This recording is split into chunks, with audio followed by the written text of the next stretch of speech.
Hey, if you're the kind of person who wants to stay energized, motivated, inspired, and mentally strong, then this is the content for you. Thank you for watching today, and I want to tell you the best fitness advice that I could possibly ever give anybody. Now, over the years, obviously, I've tried various different diets and programs, and I've been in the physical fitness space, in the fitness industry and community, and the life coaching community for over 10 years now. So I've learned a lot in that time, and I've had a lot of bullshit that didn't work. I've had a lot of conflicting ideas and advice, and there's so much out there, it's a minefield. But the best advice that I can give you boils down to three things. The first thing is that you need to find the plan, the program, the thing, the situation that actually works for you. Now, there's so many things that work within the fitness industry. I mean, some people get amazing results by walking. Some people get amazing results by weightlifting. Some people get amazing results by bootcamp style exercises or bodyweight exercise. Some people work amazingly well with boxing or swimming or rock climbing or kettlebells. The list goes on. There is so much when it comes to physical activity that you can do. So the first thing, a point of it's so simple this, but people override this. You've got to find the thing that works for you. Now, what worked for your mate down the road might not be the best thing that works for you. It's not to say it doesn't work, but maybe it doesn't work for you, right? So you haven't got to quit or give up or get too disheartened when it comes to one or two things that you tried that didn't work out and you felt stupid and you think it's shit and you're useless, all the rest. You've got to discard your emotions from this and be analytical. Does this work for me? Does this actually produce a result? It could be something as simple as walking or something as simple as just going to the gym or swimming. If it produces a result, great. Now, the second thing that you've got to look, so you've found the thing that works, that you know produces results, that you have some evidence of producing a result, right? Once you've found that, you need to then decide the second point, the thing that you enjoy. Now, here's the caveat to that. Especially when it comes to exercise and fitness, there's going to be times when you're not going to enjoy it. You might fucking despise getting out of bed at 5:30 in the morning to get to the gym at points. You might be absolutely wrecked, you had a late disrupted sleep, the kids were a nightmare, you had shit on your mind, but it's coming to 5:30 and all you want to do is stay in bed and press the snooze. And you fucking hate that part of it. But you know, when you get up and you get training, you feel fucking alive and amazing after the end of that hour training. But the hardest part is you're not going to enjoy necessarily that all the time. However, when you get there and you do it, you enjoy that part. Now, if you get there and you do it and you fucking despise it all the time, every single time, something's wrong. Like, for example, if you're going out running and you don't consider yourself a runner and you've done it loads and you hate it, all you're doing is in pain and your knees and your joints are hurting and your back's aching and you just hate it and you're doing it over and over again and you hate it, but you're just doing it for a result, you ain't going to keep that shit up. So sometimes you have to try a variety of different exercises, different training programs, diets, plans, etc. before you find the one that you can actually enjoy. Again, there'll be elements of it that you don't enjoy. It doesn't mean you enjoy every single second of it 100% of the time. We're talking about progress when it comes to your results, not perfection. So you found the thing that works. You find the thing that you enjoy, or at least you enjoy the process mostly. You enjoy at least 60% of it, say. Then you're onto a winner, right? But the third thing is the most important thing. The thing that's going to gauge your results 6 months, 12 months, 3 years, 5, 10, 15, 20 years later, 5 decades later. And the third point is the thing that most people get wrong. And the thing that most people fuck up with when it comes to fitness and health and lifestyle.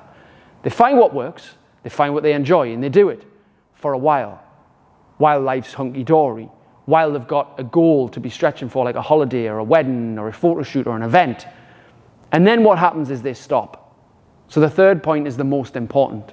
Find the thing on top of what works, on top of what you enjoy. Find the thing that you can sustain, that you can keep up, that you can be consistent with. Now again, you might find something that works, that you really enjoy, but it eats up 3 hours of your day and you have to do it 4 or 5 days a week. Like, for example, triathlon training. Some people fucking love that and it's amazing, but there'll probably be a point in your life where you can't keep that up anymore. It's either A, too much for your body because it's too much battering, you're not recovering well enough, or B, you're finding that actually maybe work or family life's picking up and you can't dedicate that amount of time required to that set of things. So then you're going to have to readjust your focus to what you can sustain. And likewise, some people go in and they try a bodybuilding approach where let's say it's training weights with slow resistance training 4 to 5 times a week. You're on a very restrictive diet and actually you're loving the process. Your body's shrinking, you're getting muscular, but then you're finding your energy's shit and you gorge on a weekend and you have ups and downs with moods because it's something you can't sustain. So I am in a mindset now, and again, I'm more than willing to change my mind, but I've made up my mind now that there's nothing more important than me feeling good. And obviously at times you can't feel good every single second of the day. You're going to have navigating the emotional turbulence of life. That's going to happen regardless.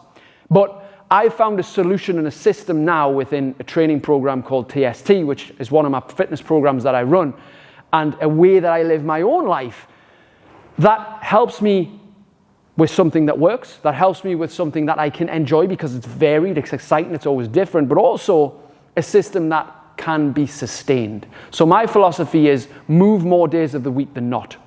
And that's a great way to find something that you can sustain, is more days of the week than not. That's a standard, right? That's a standard for you. That means that you're not going to fall behind, and even if you have a day or two off, you're okay, you can still catch up. It also means it becomes ingrained in your identity and your habitual process. Therefore, you actually feel like the kind of person who's a fit, active, healthy, strong person who just does it. It's part of you and it's ingrained in you, not just something you did before your holiday or when you were younger or before you had the football injury or whatever.